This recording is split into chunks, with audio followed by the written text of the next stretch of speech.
The steel door slammed, and the world shrank to a box. For 23 hours a day, Jacob Miller lived inside that box.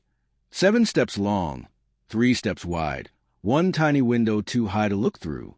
The only sound was the click of the food slot and the slow drip of a sink that never stopped. Today was his outside hour, the 1 hour he was allowed to leave the cell. Chains wrapped his wrists. A thick black cover locked over the cuffs, so he could not bend them. His ankles were cuffed too, with a short chain that made his steps small and careful. 2 officers walked him down the bright hallway, past doors just like his, each with narrow rectangle of glass. Inside every door, a quiet face watched. They took Jacob to the yard, which was not grass or trees. It was a small cage of concrete with wire on top. A square of sky showed through like a picture on a ceiling. Cold air touched his face. He closed his eyes to feel it. For a long time, he had only breathed the heavy air of his room. He lifted his hands as far as the chain allowed and held the sky like a secret. 60 minutes. One officer said. The gate clanged. The clock began. Jacob walked in slow circles. He counted the steps. He touched the rough wall. On the far side, another cage held another man. The man's name tag read. He didn't speak, but he pressed his hand against the fence for a second, as if to say, I'm still here. Jacob pressed his hand back, the wire between them. Above, a jet drew a white line in the blue. For a moment, Jacob felt human again. At minute 59, the hallway door hissed open. Boots. Keys. The officer's voice was flat. Back to the cell. Jacob turned toward the gate, ready for the chain, ready for the box. But the keys did not stop at his lock. They kept moving. The heavy inner door at the end of the yard rolled wider. Air rushed. A second shadow fell across the concrete. Jacob felt the hair on his arms rise. The door was opening again without a word, and this time it wasn't the officer standing there. Hours earlier, Jacob had woken to the sound of metal tapping metal. Count time. In this place, counts came again and again. The slot opened. Show hands. He put his fingers out, palms up, so they could see he held nothing. Stand back. He moved to the far wall. The outer door window slid, and I looked in. A pen scratched on a board. Miller, 62915, present. The window shut. The slot clicked. Silence returned. He kept his room neat. He had one bed, one thin mattress, one wool blanket that smelled like dust, a metal sink and toilet that were one piece, cold to the touch, a shelf with 2 books, both from the prison library, one about clouds, one about chess. He didn't play chess, but he liked the shapes and patterns. They felt like little maps in a land where everything else was lost. Meals came through the slot, a tray with eggs like yellow foam, toast that cracked, milk warm from the cart. He ate slow, not because the food was good, but because slow made time softer. He did push-ups. He did sit-ups. He did deep breaths. He made games out of nothing. He guessed footsteps by weight and speed. Officer Cole, light and quick. Officer Hernandez, heavy and patient. He counted the drips in the sink and tried to make them match his heartbeat. When they matched, he felt calm. When they didn't, his hands shook. 3 times a week was shower day. The door opened to cuffs and chains, then a short walk to a shower cage with a locked door. The water came on from outside. Jacob stood under it and let it pound his shoulders. He closed his eyes and pretended he was standing in rain, not in a metal box. He washed fast, 10 minutes, and then the water died like someone took the sky away. Back to the cell, back to the box. Some nights he heard shouting far down the tier. Sometimes he heard a laugh that wasn't happy. Sometimes he heard nothing at all, and the nothing was the worst. In the nothing, his mind made loud pictures. He saw days stacked like bricks, and he was a mortar pressed in between them. He told himself morning would come. Morning always came. On the day of the hour, Jacob felt the air change before the door buzzed. He knew the routine. Cuffs, black box, chain, hands to the waist, eyes down, step left, step right. He knew the rules. Don't speak, don't reach, don't turn without being told. He followed every rule, because rules were the only road he had. Now, at the yard gate, something was different. The officer didn't call his name. The keys moved past. The second door opened wider than usual. A shadow slid across the concrete, like a cloud before a storm. Jacob looked up. A man he did not know stepped into the frame of the door, wearing the same beige prison clothes. And no cuffs at all. The alarm didn't sound. The officer didn't shout. The stranger's eyes were cold and sure. He took one small step toward Jacob's cage, and the gate lock gave a tired click that should not have happened. Jacob froze. The stranger wore the same beige pants and shirt as every inmate, but there were no chains on his wrists. No officer stood at his shoulder. He moved like a person who did not fear doors. He lifted his chin at Jacob, then at the fence between them, like he was measuring a shape in his head. "Don't talk," the man said, voice low and calm. "Just breathe." Jacob's throat felt dry. He looked toward the glass slot in the yard door. No, I stared back. No keys jingled. For a second, the whole world seemed to hold its breath with him. The stranger took one step closer. He slid his hand along the mesh, fingers searching. A small strip of metal flashed between his thumb and finger, as thin as a ruler and bent like a hook. He touched the lock. Click. The sound was tiny but sharp, like a tooth on glass. Jacob's gate did not swing open, but the latch gave. He felt it in his chest like a drum. The stranger didn't push it. He only leaned in so close Jacob could see the pale scar on his cheek. "Count is wrong today," the man whispered. "They're busy. You have 1 minute to make a choice." "What choice?" Jacob asked before he could stop himself. The stranger's eyes went colder, not angry, but like ice that did not care what fell on it. "The only one there ever is," he said. "Stay a ghost, or prove you're still a man." Boots thudded beyond the door. The stranger stepped back. The strip of metal vanished into his palm. He pressed something flat through the mesh. Paper folded tight like a tiny square bird. And then he was gone, fast and smooth, sliding to the inner door as it shut with a hiss. The officer's voice filled the yard again. "Back to the cell!" Jacob stared at the folded paper in his hand. It felt like it burned. He tucked it inside the waist of his pants, under the chain. He kept his face blank. He walked to the gate as if nothing had happened. The cuff chain scraped his belly. The lock clicked. The routine took him back. The hallway lights hummed as they led him past quiet doors. Reed's eyes found us through the glass. Jacob didn't nod. He didn't blink. He kept the paper pressed to his skin like a secret prayer. Inside his cell, the door boomed shut. The black box came off his cuffs. The officer checked his hands and left. Jacob stood still and counted to 100 the way he always did to calm the rush in his head. Then he sat on the bed, lifted his shirt, and pulled out the paper. It had only 3 words in small block letters. "Watch the vent." Jacob looked up at the square metal vent near the ceiling. Dust made a soft gray halo around it. He had stared at that vent 1,000 times, pretending it was a window. Now it felt alive, like an eye coming slowly open. The day moved like thick syrup.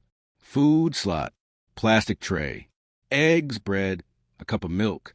He ate slow, listening for anything strange. He read 2 pages from the cloud book. He traced a night move from the chess book on the concrete floor with his finger, 2 forward, 1 to the side.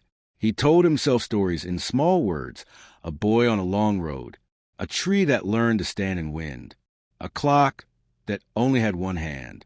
Every sound felt louder. A cart squeaked. A radio crackled. Distant voices traded codes, 1040, 1037. He could not tell if they were normal codes or new ones. He did push-ups until his arms shook. He laid on the floor and listened to the pipe inside the wall like it could speak. Evening fell in slow pieces.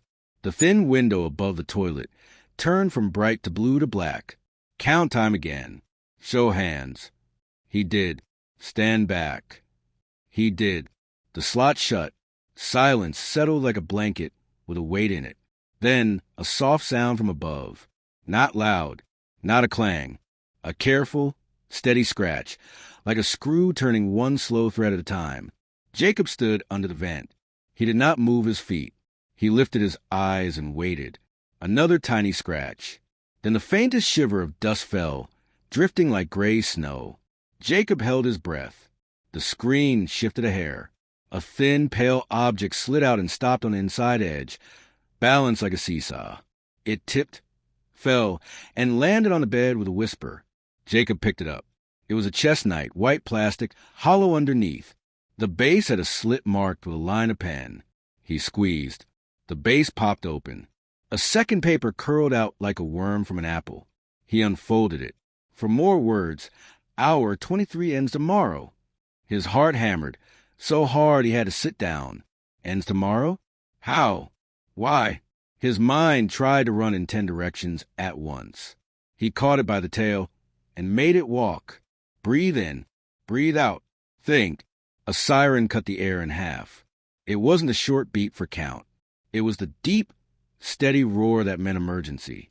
Red lights began to spin in the hallway. Keys flashed. Boots pounded. A voice on the speaker cracked and boomed. Emergency lockdown. All inmates face the back wall. Do not move.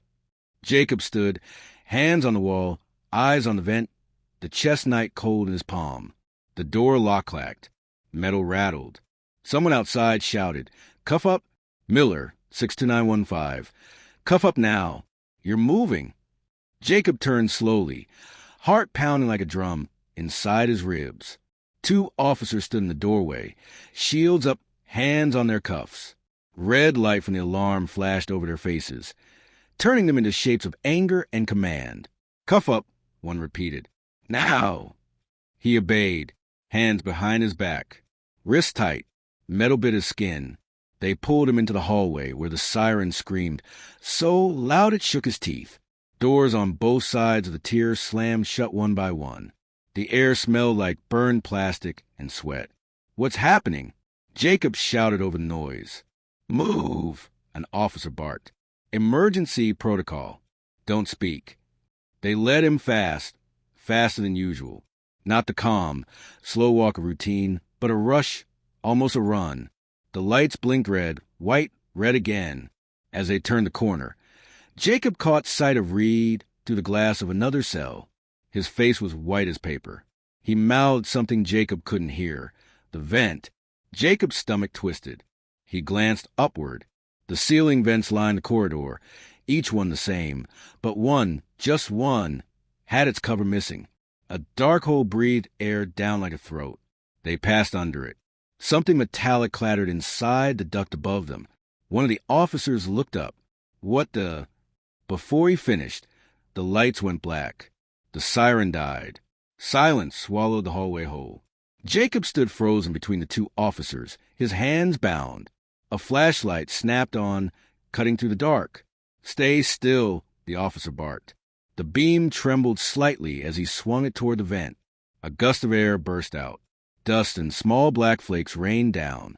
Then a hand, pale, shaking, gripping the edge. A man pulled himself halfway through the vent opening and dropped onto the floor right in front of them. Jacob recognized a scar on the cheek. The stranger from the yard. Down! Get down! One guard shouted, raising his shield. The man moved first. He swung a metal bar from the vent and struck the light. The hallway fell dark again. Jacob stumbled back as the sound of fighting echoed in flashes. Boots sliding, grunts, the crack of plastic shield. Then another sound cut through all of it, the metallic snap of handcuffs unlocking. A moment later, hands grabbed Jacob's arms.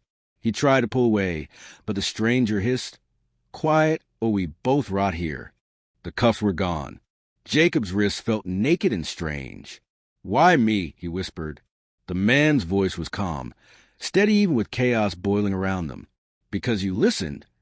In the strobing red light, Jacob saw one guard on the ground, groaning, the other reaching for his radio. The stranger grabbed Jacob's sleeve. Run. They sprinted down the hall, chains clinking under Jacob's shoes. Every door they passed looked the same, gray, heavy, locked. But at the end of the tier, one door gaped open. It led to the maintenance hall. The stranger slammed it behind them. This way, he said, moving with the confidence of someone who had memorized every shadow. Pipes ran along the ceiling, dripping water. Somewhere deep in the prison, alarms started again, this time layered, louder, closer.